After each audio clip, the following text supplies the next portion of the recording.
May 1940. London. A man sits alone in a darkened room. Outside, Europe is burning. He is 65 years old, a failure, a relic, the man they mocked for decades, and he is about to save the world. This is the story of Winston Churchill, but not the hero you think you know.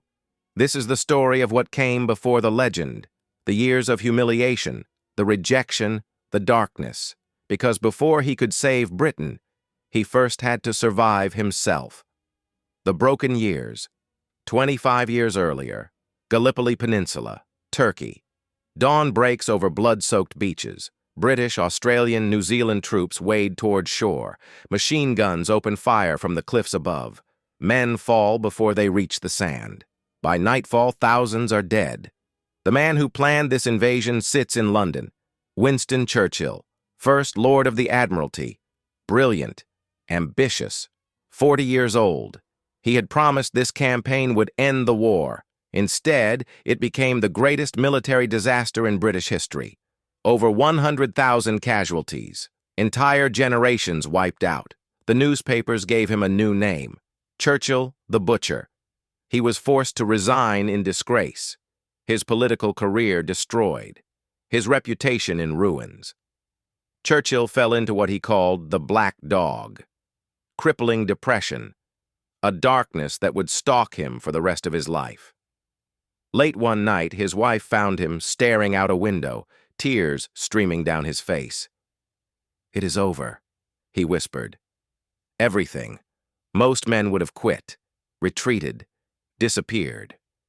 Churchill requested a commission in the army, went to fight on the Western Front, not as a general, as a lieutenant colonel in the trenches, from the heights of power to the mud of Flanders. He returned to Parliament in 1916, slowly climbed back. But Gallipoli haunted him. The stain never washed away.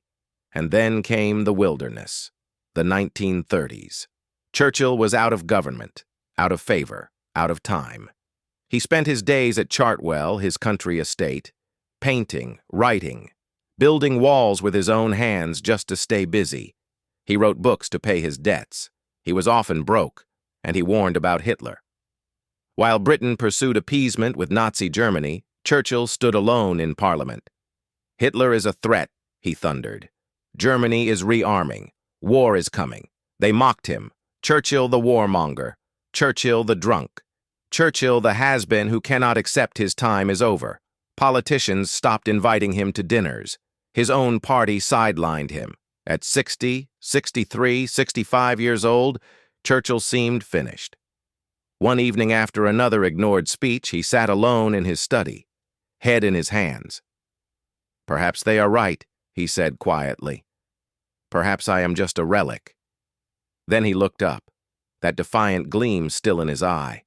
"But I cannot stop, because I am right about Hitler, and someone has to keep saying it." The world collapses September 1939. Hitler invaded Poland. 2 days later, Britain declared war. Everything Churchill had warned about was coming true, but it was already too late. April 1940. Nazi Germany invaded Norway and Denmark. Both fell within days. May 10th. The Wehrmacht rolled into France, Belgium, and the Netherlands. The Blitzkrieg, lightning war. A speed and coordination the world had never seen. French defenses crumbled. British forces retreated toward the coast. And in London, Prime Minister Chamberlain, the man who had pursued appeasement, resigned in disgrace. Britain needed a new leader. Fast. Parliament turned to the man they had ignored for a decade, the man they had mocked, the man they thought was finished. On May 10th, 1940, King George VI reluctantly asked Winston Churchill to form a government. Churchill walked into 10 Downing Street at 65 years old, the oldest man to become prime minister in modern times. But this was not a triumph. It was a poisoned chalice. Within days, France was falling. The British army was trapped at Dunkirk, backs against the sea, with German forces closing in. If those 300,000 men died, Britain would have no army left to defend the homeland. Churchill stood in the war rooms beneath Whitehall, staring at maps, knowing the nation stood on the edge of annihilation. The unlikely leader. His own cabinet did not trust him.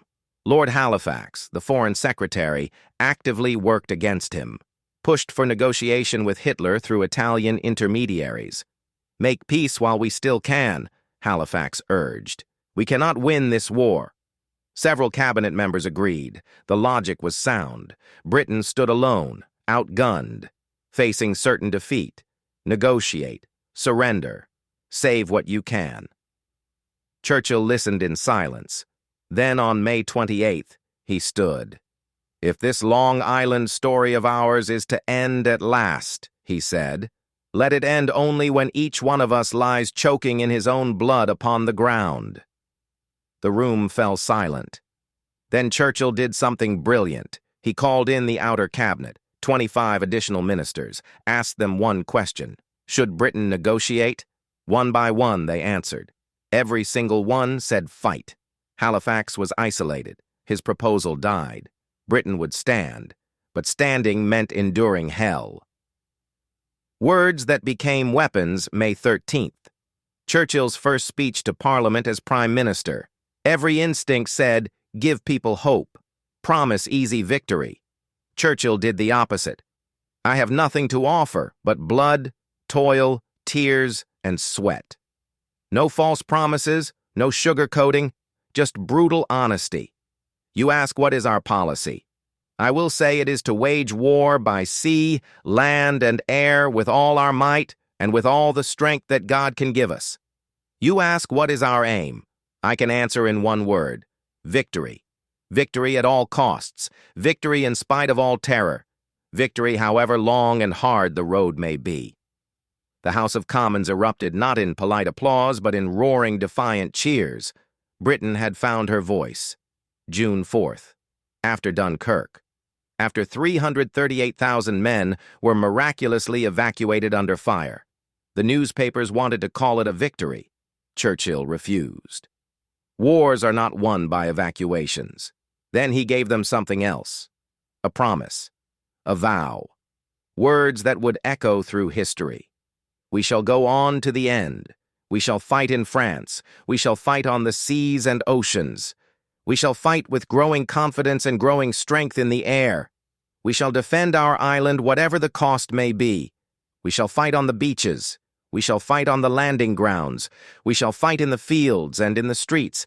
We shall fight in the hills. We shall never surrender. The rhythm, the repetition, the building crescendo. This was not accidental.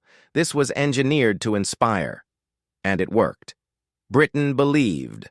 The price of not surrendering, September 1940. The Blitz began. For 57 consecutive nights, German bombers darkened the skies over London. Entire neighborhoods reduced to rubble, thousands killed, tens of thousands homeless. The Nazis calculated that Britain would break. That terror from the skies would force surrender. Churchill refused to hide. He walked through the bombed streets. No bodyguards rushing him to safety.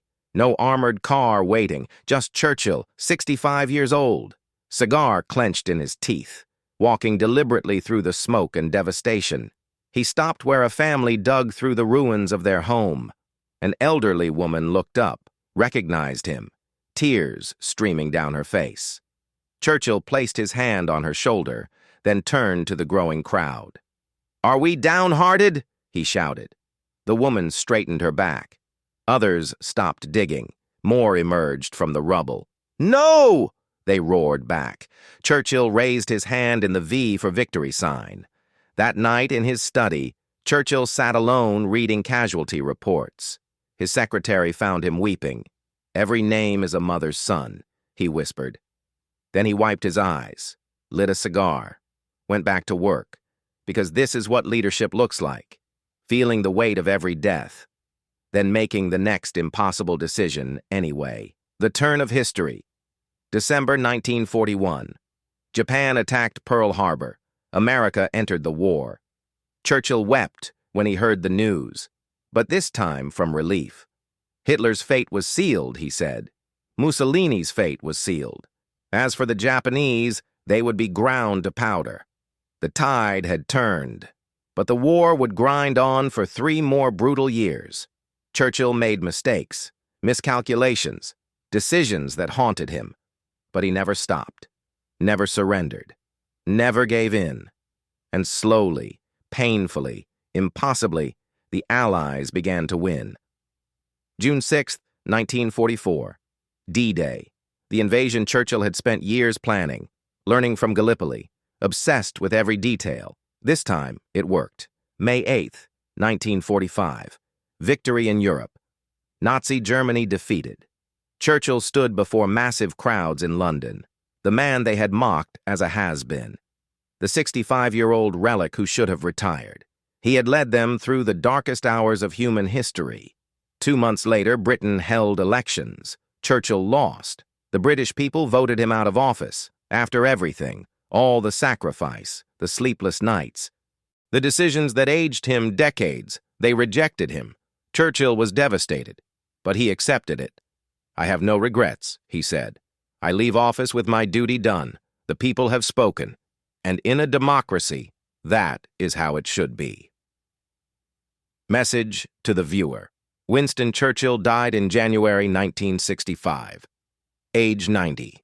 His state funeral was the largest Britain had ever seen.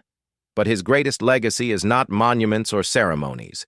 It is proof that timing matters more than talent, that persistence outlasts brilliance, that the world often needs you long after it has rejected you. Churchill was a failure at 40, forgotten at 60, and at 65, when most men retire, he became the man who saved Western civilization, not because he was perfect. He was flawed, haunted, often wrong, but because he refused to quit when quitting made sense, because he understood that some fights must be fought regardless of cost, because he knew that words can be weapons when wielded with conviction, and because he lived long enough to see his moment arrive. If you have failed, if you have been rejected, if you are older than you wanted to be when you achieved your dreams. Churchill's life whispers something vital. Your story is not over. Your moment has not passed. The world may still need you in ways you cannot yet imagine. If stories like this remind you what strength really looks like, consider subscribing, because history is full of them, and we are just getting started.